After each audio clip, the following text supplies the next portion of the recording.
Both Bruce and Cheryl are very hard acts to follow, so I might as well just sit down now.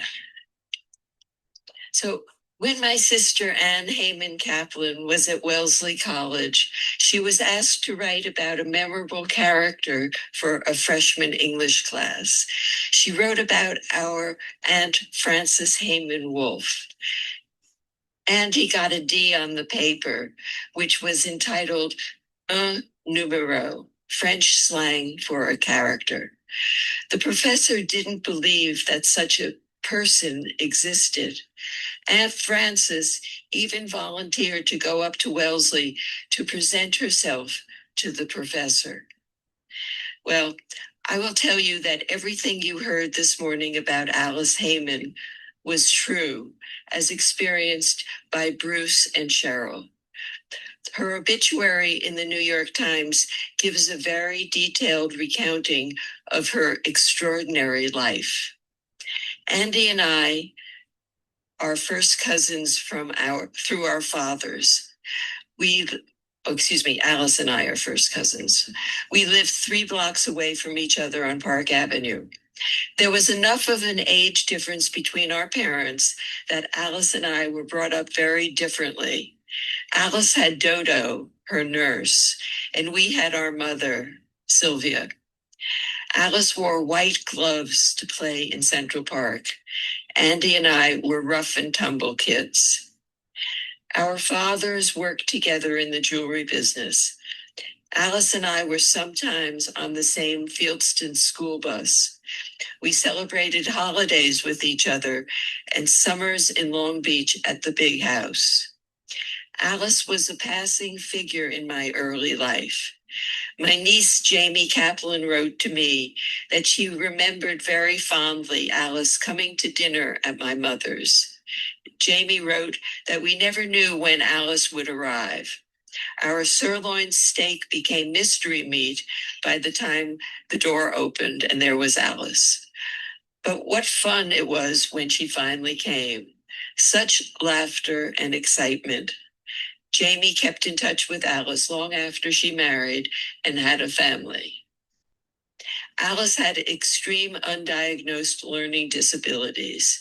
She was a proud alumna of Adelphi, although it took sheer determination and many, many years to get the degree.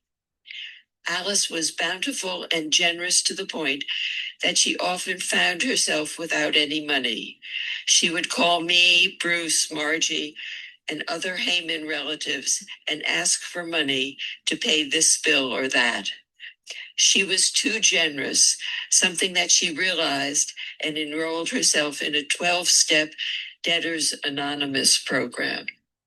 And so our relationship existed. John and I did not return to New York until we had been married for 8 years. I would bump into Alice on the street. I met Alice one day in front of her OBGYN's office. I pass it frequently, and I remembered so distinctly.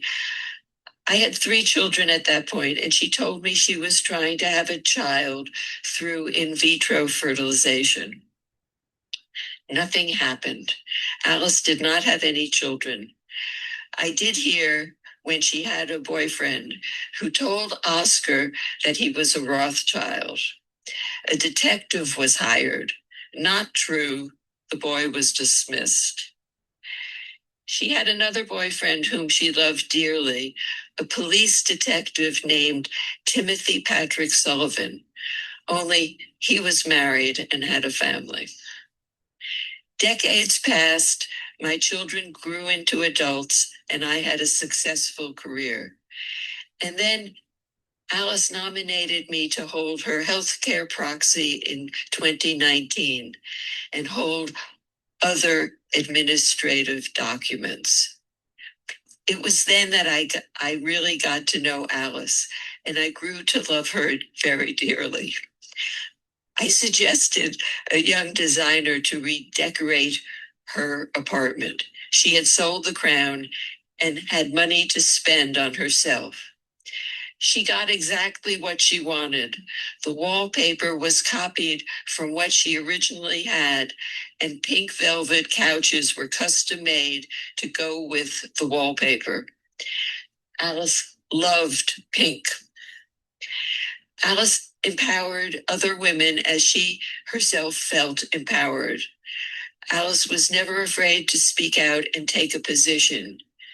You heard about this from Bruce and from Cheryl, and this was confirmed by a note that I received 2 days ago from Liz Kruger, the senator, New York State senator, who contacted me upon hearing that Alice had died. Liz recounted the very unpopular position that she had taken during her first campaign and thanked Alice for joining her fight. Alice encouraged me to fight the Northwell application to build a 40-story building on 77th Street, mid-block to Park Avenue. June and Alice live streamed the community board 8 hearing. And with June, Alice wrote to all the council members. Initially, Alice was only in bed because of a drain in an abscess in her leg. I visited her 2 and 3 times a week, and we had fun. We watched the Heyman movies together, and with Bob, we did an 8-part oral history on video with a Dorot social work intern. Cantor Dan visited with her on Zoom and sang with her. Friends called and could not believe that Alice was in bed. Months stretched into years. She had always been so active. Why was she in bed, they asked, as if I was the one keeping her in bed. We had a psychiatrist visit. Alice made mincemeat of the psychiatrist. She got out of there so quickly, she couldn't wait to get to the front door. We had a psychologist, a social worker, and her internist opine on why she wouldn't get out of bed. Finally, everyone concurred that Alice had made the choice not to get out of bed. She enjoyed the tremendous care and love that Audrey and June were giving her. And so it went. The alert and playful Alice became less alert. She was fascinated by shows on Diana and the royal family. When she wasn't watching the royal family, she watched MSNBC, an antique roadshow. Her passing was typical Alice. She went to sleep, had a stroke, and never woke up. But it was a show of her strength and fortitude that she did not stop breathing for 10 days. Hospice sent different people to visit, and each one would tell us that they didn't expect to see her again, that Alice would pass before they had a chance to come back. But they didn't know Alice. 10 days went by. It was like we were holding Shiva, but before the funeral. Bob, Cheryl, Florence, June, and Audrey were there. On the 11th day, June and I were sitting on her bed. I was sitting on one side, and June was on the other side. We were holding her hands. June sang his version of Love Me Tender, Love Me True, and she passed on. It was hard to believe that she was gone. I kept saying to June, "Are you sure? Are you sure?" I had never witnessed somebody die. Alice was Alice. She was a character, and I will miss her for being that. And when she first had the stroke, I said to her, "But Alice, we haven't planned your funeral yet. Alice, why did you pick me? Why did you pick me? You never told me why you picked me." And that was it. I mean, those are the questions that remain outstanding. And we will miss you, and we thank you all for coming.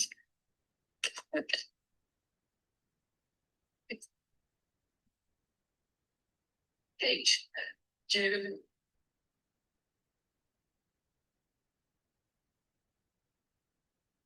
Good morning, everyone. Today, I did not really expect to to say my eulogy because I was not sure if I'm not going to cry because I'm a crybaby.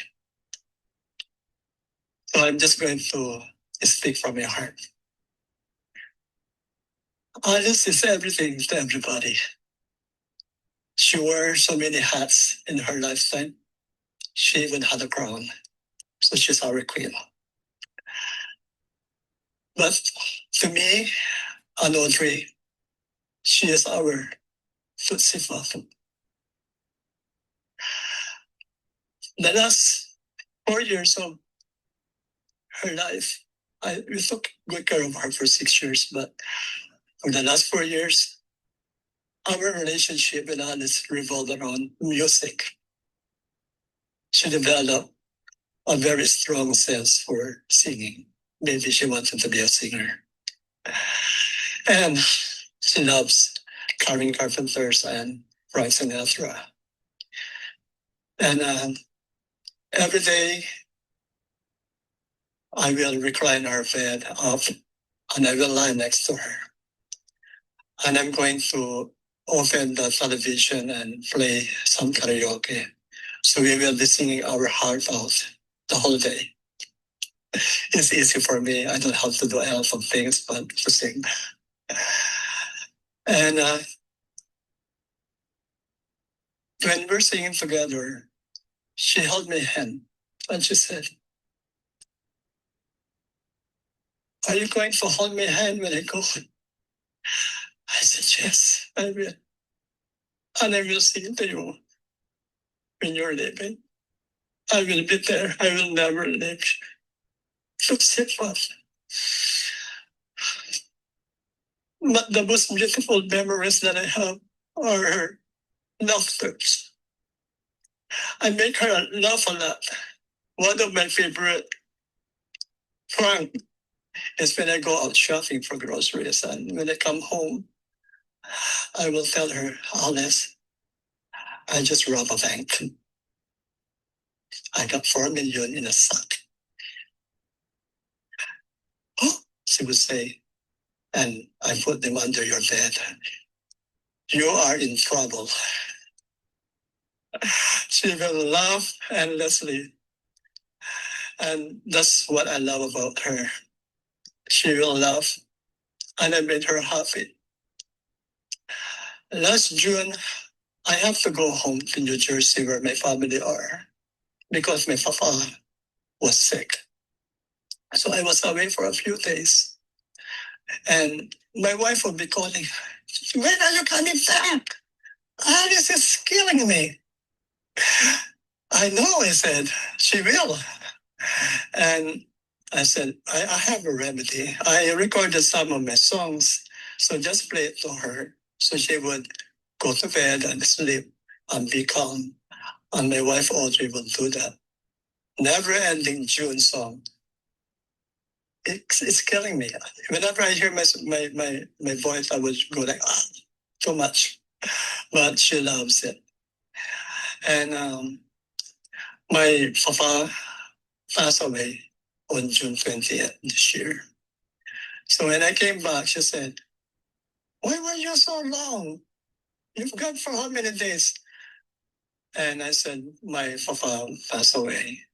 Actually, whenever I want to go home to New Jersey, my cousins would ask me, "Why can't you come? Why can't you come? I'm taking care of Alice." "Oh, we will have to come and pick you up and Alice and go to New Jersey together." So I told my cousins, you know, my cousins, my family are killing me because they wanted me to go home to New Jersey once in a while, but I cannot do it. So why don't you just come with me? And she said, "Oh, so I'm gonna meet your papa." I said, "Yes. Maybe he will be my next boyfriend." She is something, you know? And that's what I love about Alice. And when I came back from New Jersey after he passed on, I said, "Alice, I'm sorry, you just killed your next boyfriend."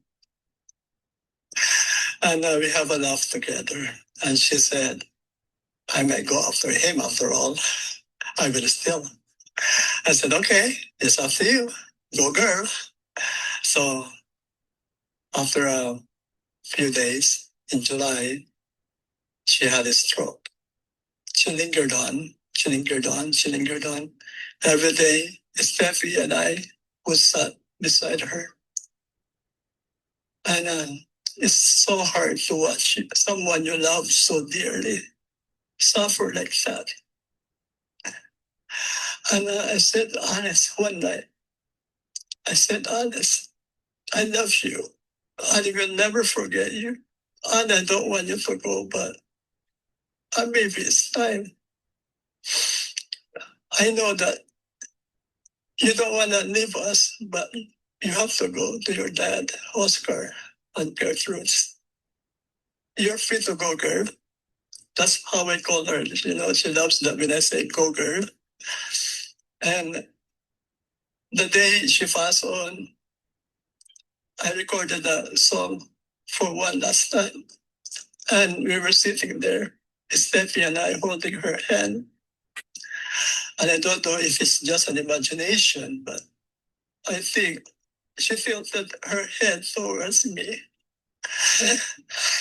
And said, this is for you, Alice. We will never forget you. And we will always be there for you, even when you are no longer around. So bear with me. I just want to play this song for one last time for my beloved Popsy. Kasi po,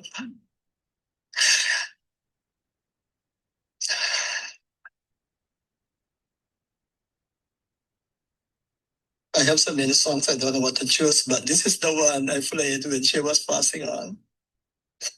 This is for you, Pussy Pop.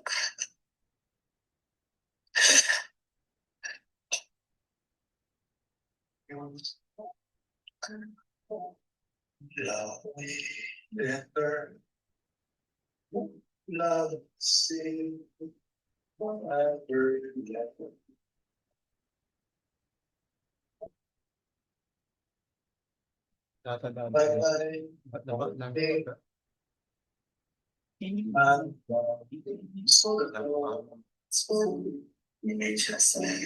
Love me. Oh, I don't care.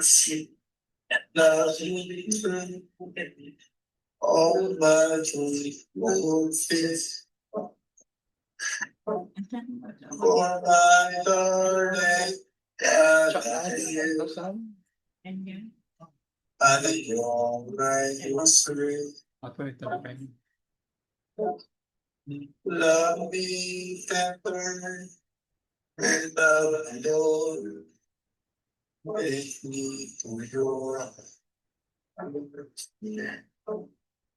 for we still that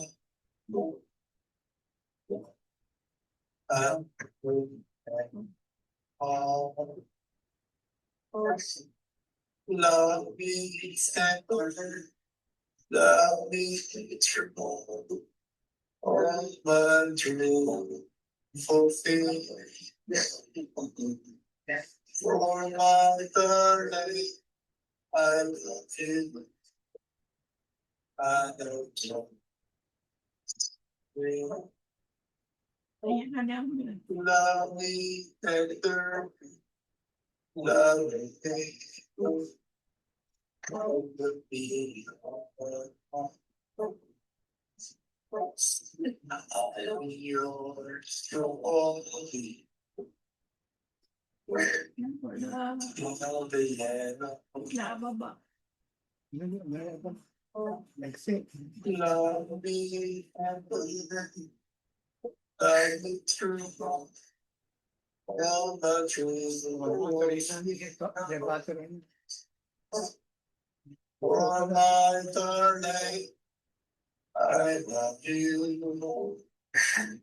I always think so.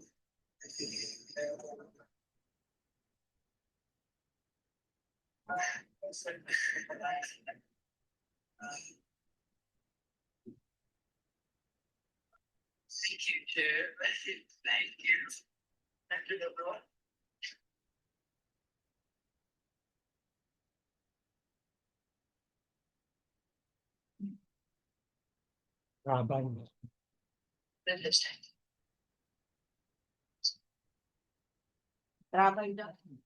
It was about a couple weeks ago during the reading of the Torah portion known as Pinchas that our dear Alice suffered the debilitating stroke from which she would not recover.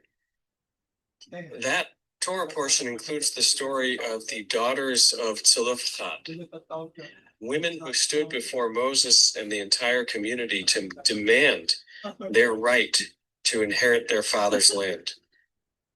It was a rare moment when the law was changed for the sake of justice, for the sake of women's rights. It could not have been more fitting that Alice, too, spent her life standing for justice. She believed that the world could be changed, and she devoted herself fully to the work of that change. We've heard how she was a fierce advocate, a founding member of the First Women's Bank of New York City, a political organizer, a rape crisis counselor, and a torchbearer for gender equity. Alice was a voice that could not be silenced. Like the daughters of Zelophehad, she was insistent, unapologetic, and ultimately transformative. Over the past 5 years, I have had the privilege of visiting with Alice virtually, bringing her prayers and updates from Central Synagogue, singing to her, and sharing in the quiet grace of her world. Even confined to her bed, Alice's spirit remained vibrant and strong. She listened, she responded, she felt the music, she sang along, and we connected. Alice was born on June 3rd, 1938, into this family with remarkable legacy. Her father, Oscar, came to this country from Prussia in the 1890s and became a towering success in the world of fine jewelry. His company, Oscar, Heyman and Brothers, continues to shine today. Alice, though, inherited not only the family's business elegance, but also its brilliance. She was the proud custodian of the famed crown, as we've heard, of Andes, which she later gifted to the Met, ensuring that it would be a treasure for the public, not hidden in private hands.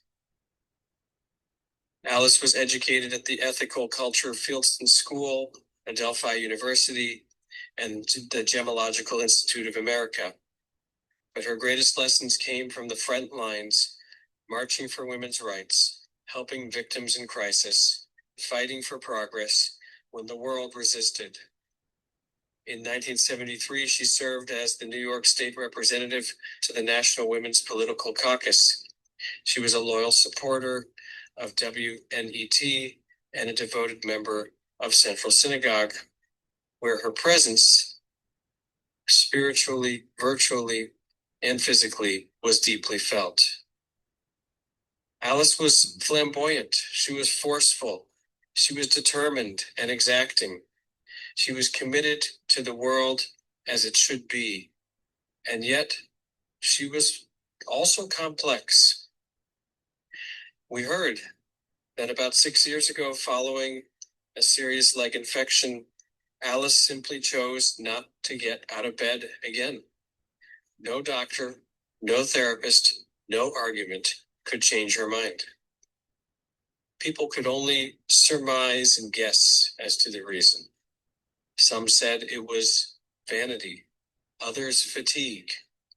But in truth, it was just Alice being Alice. She made that decision, as she made all decisions, on her own terms. Everything Alice did, she did it her way. She died as she lived, surrounded by love. She was held in the arms and hands of her family and her beloved caretakers, who became her family in every sense of the word. We honor Alice's life, her fierce independence, her boundless heart, and the love that surround her.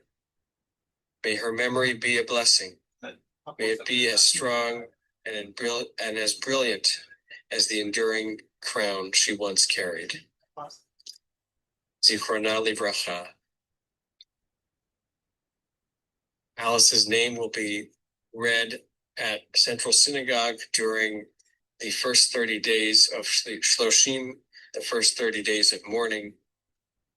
And at this time, we're going to offer a prayer on Alice's behalf, the El Malei Rachamim, which asks that God shelter her presence, her spirit, in God's protective, compassionate embrace. We'll ask you to please rise. El Malei Rachamim, שוכן במרומים, המצא מנוחה נכונה, תחת כנפי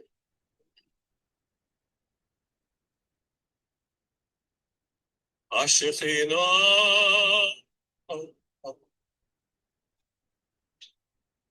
עם קדושים וטהורים, כזוהר הרקיע מזהירים את נשמת אלס היימן שהלכה לעולמה.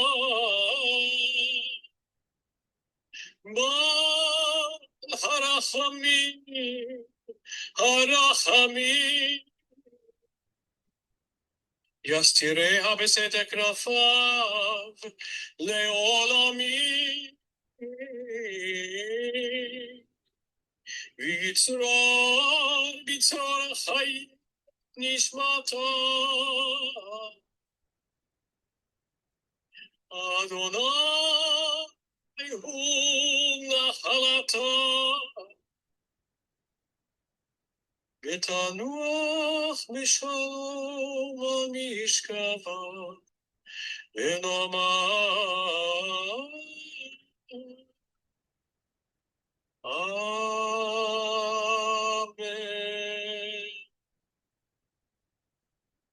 O God of abundant mercy, God most high, may the soul of our loved one, Alice Heyman, who has gone into eternity, find the gift of perfect peace in your embrace, together with the holy and the pure, whose light shines like the radiance of heaven. Compassionate God, hold her close to you forever, so that her soul may be bound up in the bond of life everlasting. May she find a home with you, and may she rest in peace. Together we say, Amen.